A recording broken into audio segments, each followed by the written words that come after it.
over there? Pardon me while I get reorganized. Oh, I tell you, it's getting messy back here. I think I got to clean this up. Thank you, Shelley. May God add his blessing to the reading of the scripture this morning, and may the words from my mouth be just what God would have us to hear. We just celebrated Independence Day, the day that we as a nation declared independence from Great Britain. The first time we were ever called the United States of America was, of course, the Declaration of Independence. July 3rd, we were a bunch of English colonies. July 4th, we were the USA, the United States of America. I hope that you took some time to recognize and celebrate and give God thanks for the blessings that we enjoy here in this great nation. I hope you took some time to think about America's strengths and weaknesses and what we can do to help rebuild it into a country that will last another 248 years, if my math is correct. Some people believe that pointing out any weakness in our country is not very patriotic. They're like the business owner who wouldn't let his wife or any of his employees point out any of his shortcomings. And so they had a big company banquet where he was asked to say a few words, and everyone knew that you never corrected or tried to point anything out that was wrong with the boss.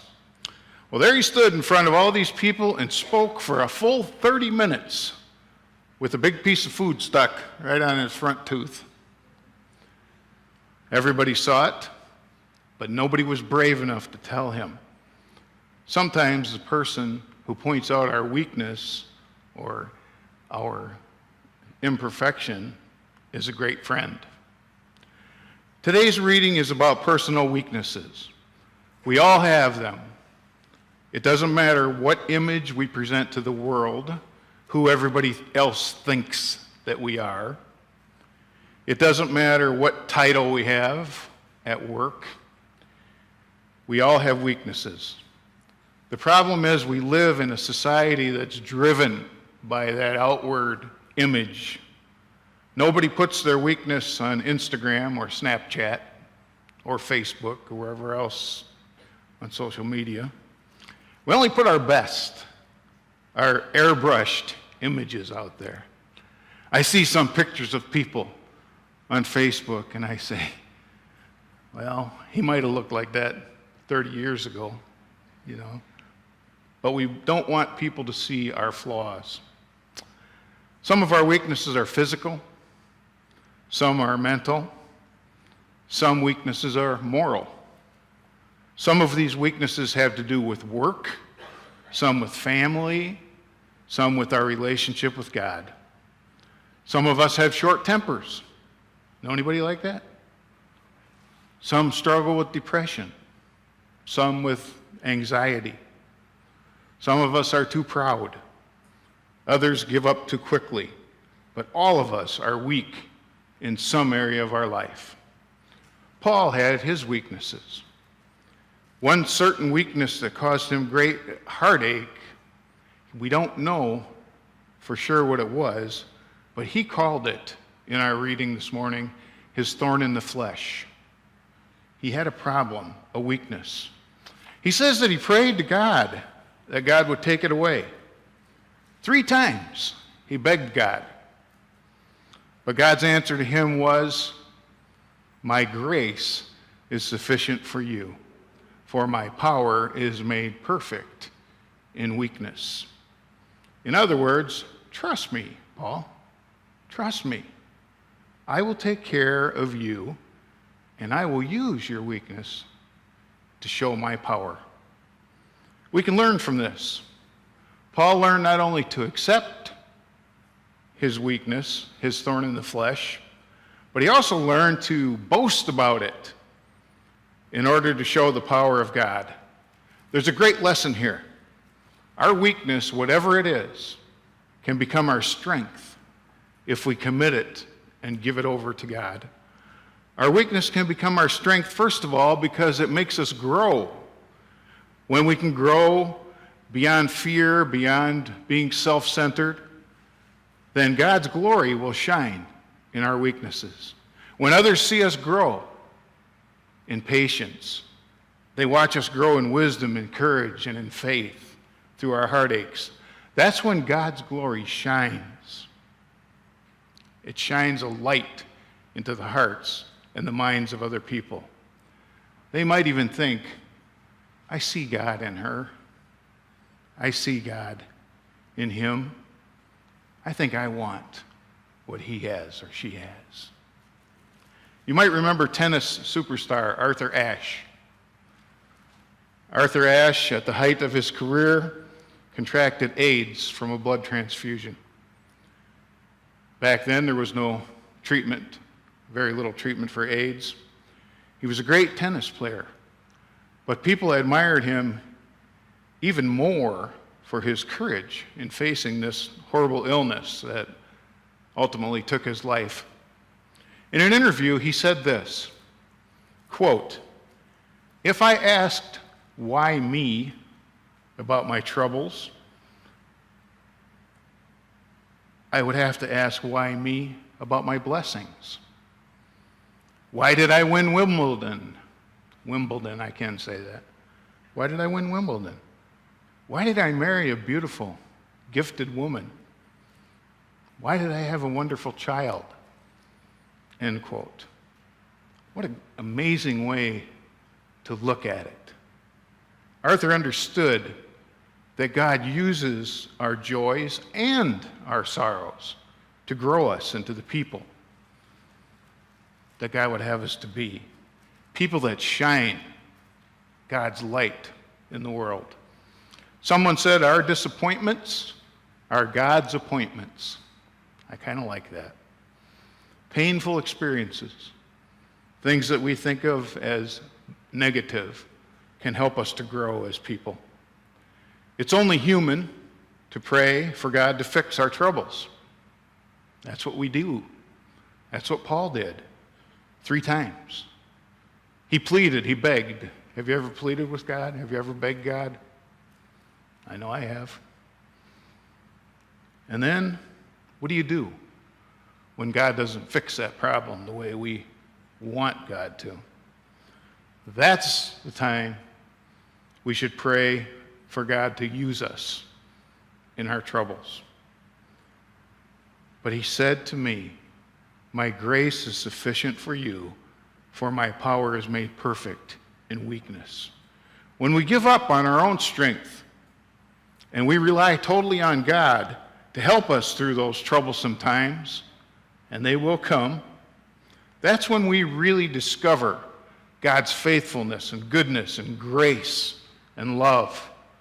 Have you ever reached a point in your life where you were pleading with God to change you or to change your circumstances or circumstances of someone that you love dearly? Did it seem like God was silent?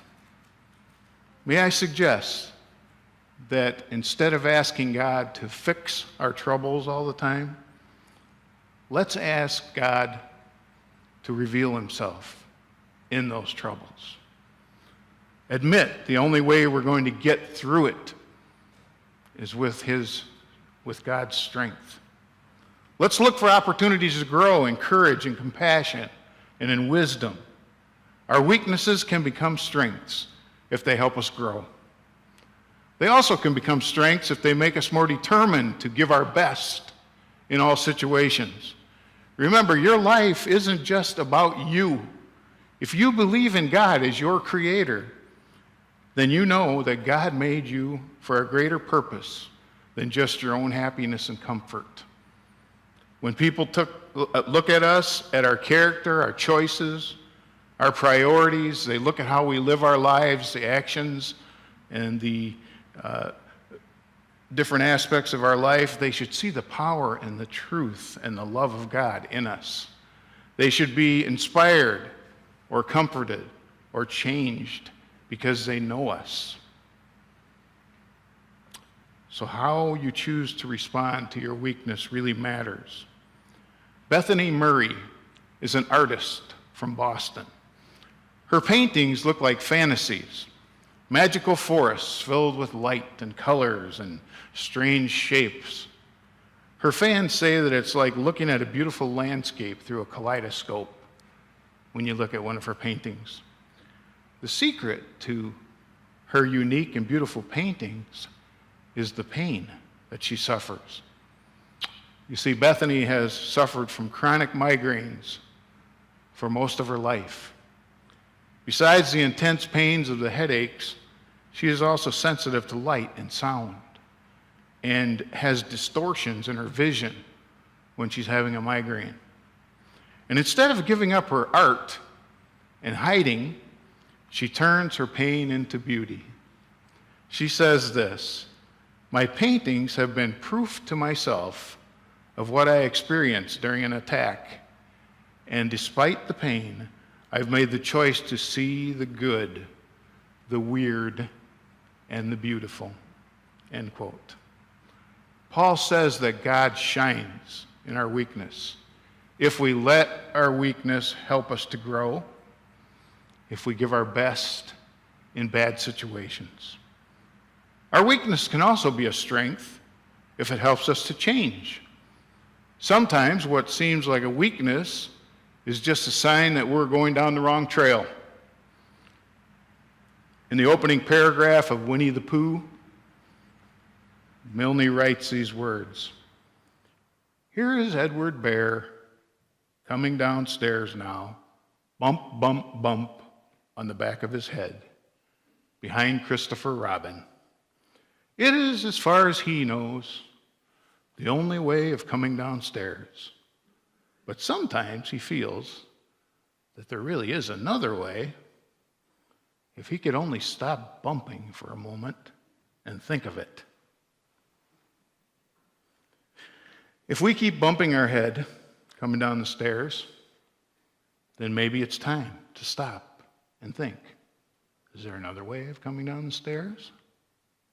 Sometimes our so-called weaknesses are just signs that we are on the wrong road and we need to change that road. For a good part of my life, I personally felt like a failure.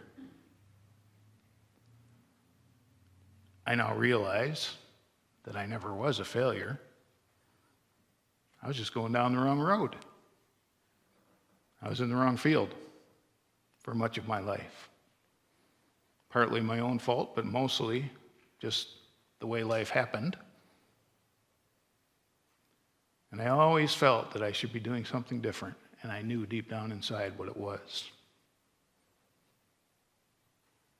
But now that I'm going down the right road, life has never been better.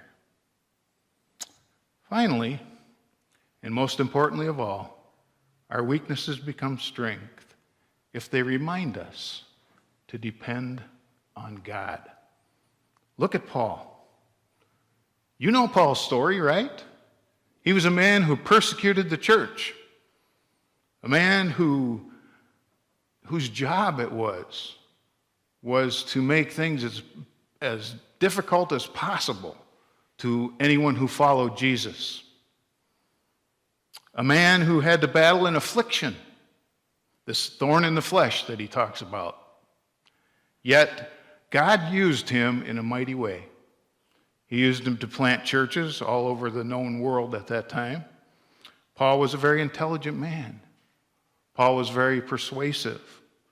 Maybe if it had not been for his thorn in the flesh, he would have relied on his own ability rather than the power of God working through him.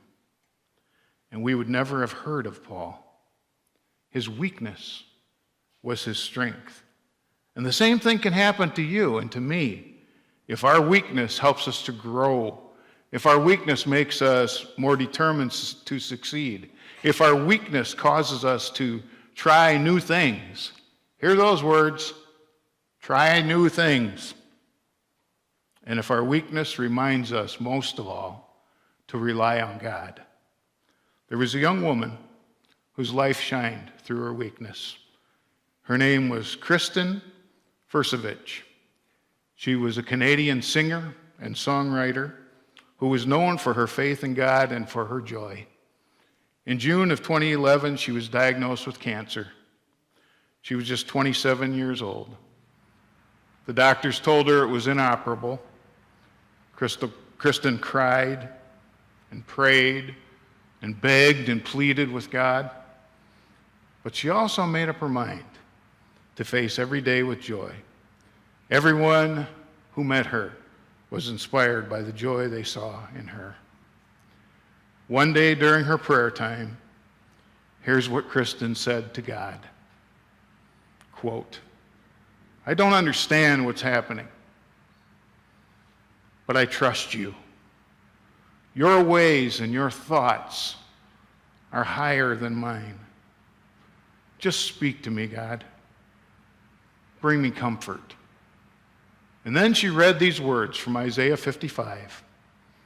"For my thoughts are not your thoughts, neither are your ways my ways, declares the Lord. As the heavens are higher than the earth, so are my ways higher than your ways, and my thoughts than your thoughts. You will go out in joy and be led forth in peace." In October of 2013, at just 30 years of age, Kristen went to be with God. In her last conversation with her husband Mike before she passed away, she whispered a song of praise. It took all of her strength to whisper those words while her husband listened, but it was a song of joy. Kristen knew that God's grace was sufficient for her and that God's power is made perfect in weakness. That's how she faced her own weakness, with joy. God has the power to answer every prayer and to take away every sickness and every weakness. He could make our life as smooth as silk if he wanted to. Why doesn't God do that? Because our life is meant to reflect God's love and God's power. And God's power is made perfect in weakness. May we have the faith to say with Paul, "Therefore I will boast all the more gladly about my weaknesses, so that Christ's power may rest on me.